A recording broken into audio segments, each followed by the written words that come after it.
জামাত অতিমাত্রায় চীনমুখী হয়ে পড়েছে এবং দিল্লির একটা মাথা ব্যথা হলো যে যারাই চীনের সঙ্গে খুব ঘনিষ্ঠ হয়ে যায় তাদেরকে নিয়ে জামাত যদি বেইজিংমুখী হয়ে পড়ে তাদেরকে নিয়ে সঙ্গত কারণে দিল্লি উৎকণ্ঠিত হবে এবং তাদেরকে টেনে আনার চেষ্টা করবে। এটা হলো দিল্লির একটা স্বাভাবিক যাকে বলা হয় নীতি।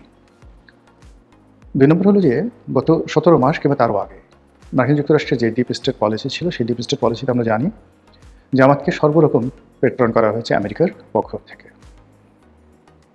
কিন্তু গত নির্বাচনে যা কিছু হয়েছে যেটিকে ম্যাটিকুলাস ডিজাইন বলেন কিংবা যেটিকে এক্সট্রা অর্ডিনারি ইঞ্জিনিয়ারিং বলেন, ইলেকশন ইঞ্জিনিয়ারিং বলেন, হোয়াটএভার মেবি, যেটা জামাত সরাসরি অভিযোগ করছে, সেই নির্বাচনের ফলাফল দেখার পর জামাত রীতিমতো তাণ্ডব তাজ্জব বনে গেছে।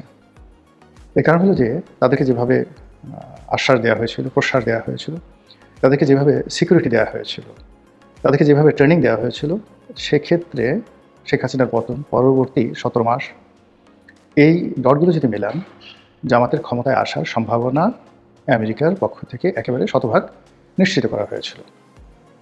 কিন্তু অল অন এ সাডেন হাদি হত্যাকাণ্ডের পর সম্ভবত আমেরিকা একটু ঢিল দেয়। দ্বিতীয়ত মধ্যপ্রাচ্য নিয়ে, ইরান নিয়ে, ইউক্রেন নিয়ে আমেরিকার যে প্রচণ্ড মাথা ব্যথা, সেই কারণে বাংলাদেশের বিষয়টি তারা একটু চেপে যায়। আর ওই সময়টিতে পোত পেতে থাকা ভারত তারা রাতারাতি বিএনপির সঙ্গে একটি ভালো সম্পর্ক স্থাপন করে ফেলে এবং এবং ইন্ডিয়ার যে একটা প্রচণ্ড প্রভাব রয়েছে বাংলাদেশে এবং তারা ধারাবাহিকভাবে গত ২০ বছর ধরে যেভাবে বাংলাদেশের রাজনীতি নিয়ন্ত্রণ করছেন, ২০০০ আপনি যদি বলেন ৫ থেকেই সরাসরি তারা যেভাবে নিয়ন্ত্রণ করার চেষ্টা করছেন এবং তাদের পরিকল্পনাতে যেভাবে ১/১১ হয়েছে, যেভাবে ১/১১ সরকার আওয়ামী লীগের হাতে ক্ষমতা তুলে দিয়েছে, যেভাবে এর সাথে কনভিন্স করে ২০১৪, ১৮ এবং ২৪-এর যে নির্বাচন, সেই নির্বাচন তারা যেভাবে একেবারে যাকে বলা হয় ফলাফল রেডি করে তৈরি করে আওয়ামী লীগের হাতে তুলে দিয়েছে।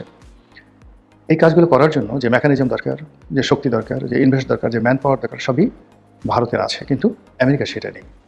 তো এই জন্য জামাত এই নির্বাচনের পরে যেটা বুঝছে যে যে কোনো মূল্যে হোক না কেন তাদেরকে ভারতের সঙ্গে একটি সম্পর্ক স্থাপন করতে হবে, ভারতকে নিউট্রালাইজ করতে হবে, অথবা ভারতের সঙ্গে এরকম একটা সম্পর্ক করতে হবে যেন ভারত আগামীতে যে রাজনীতির পট পরিবর্তন রয়েছে সেই পট পরিবর্তনে জামাতকে অপরিহার্য মনে করে।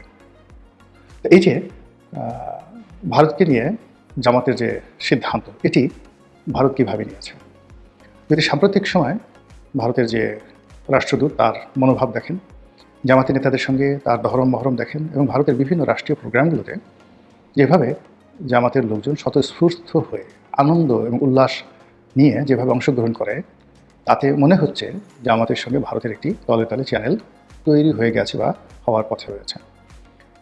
এদিকে বাংলাদেশের রাজনীতি যেভাবে জটিল হয়ে পড়েছে, তাতে করে আমেরিকা, তারপর ভারত, বাংলাদেশের এনসিপি, জামাত, সেনাবাহিনী, পুলিশ বাহিনী, আমলাতন্ত্র সব মিলিয়ে যে যার পয়েন্ট অফ অর্ডারে দাঁড়িয়ে আছে। একেবারে শেষ সময়টিতে হঠাৎ করে গর্জে ওঠার জন্য তারা দাঁড়িয়ে আছেন। এখন এই যে তাদের গর্জন, এই যে দাঁড়িয়ে ওঠার যে তাদের প্রবণতা, এটা আসলে কেন? মূল কারণ হলো যে আমেরিকার এখানে কতগুলো প্রাপ্তি আছে, চাওয়া আছে, এখানে তাদের বিনিয়োগ আছে। সেই চাওয়া পাওয়াগুলো ডক্টর মোহাম্মদ ইউনূসের দ্বারা হয়নি বলেই তারা এই বর্তমান সরকারের সঙ্গে একটি ইতিবাচক সম্পর্ক রক্ষা করে চলেছে। তাদের দুজন গুরুত্বপূর্ণ এখানে ব্যক্তি, বিডার আশিক এবং পররাষ্ট্রমন্ত্রী খলিলুর রহমান, এই দুজন এখনও পর্যন্ত সরকারের গুরুত্বপূর্ণ ব্যক্তি হিসেবে রয়ে গেছে। অন্যদিকে প্রধানমন্ত্রী হিসেবে তারেক রহমান সাহেব নিয়োগ লাভ করেছেন, কিন্তু তার মুখে হাসি, আনন্দ কিংবা উচ্ছ্বাসের কোনো কিছু আমরা দেখতে পাচ্ছি না।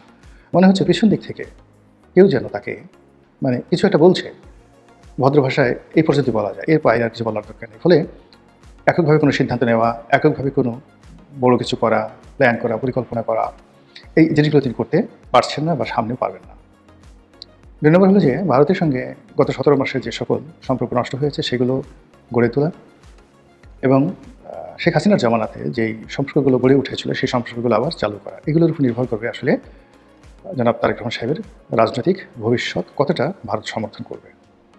থার্ডলি হলো যে এখানে ডক্টর ইউনূসের জামানাতে সরকারি কর্মকর্তা কর্মচারীদের বেতন ভাতা বৃদ্ধি করা হয়েছিল প্রায় দ্বিগুণের বেশি। তো সেই দ্বিগুণের বেশি বেতন ভাতা দিতে গেলে সরকারের যে রাজস্ব খাত বা আমাদের যে অভ্যন্তরীণ আয়, সেখান থেকে ১,২০,০০০ কোটি টাকা অতিরিক্ত লাগবে প্রতি বছর।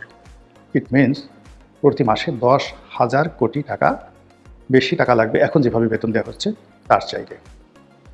ডক্টর মোহাম্মদ ইউনূস এসকেপ করে গেছেন, কিন্তু এটা তারেক রহমান সাহেবকে মোকাবেলা করতে হবে এবং খুব দ্রুত তাকে এই ব্যাপারে সিদ্ধান্ত নিতে হবে, হা অথবা না।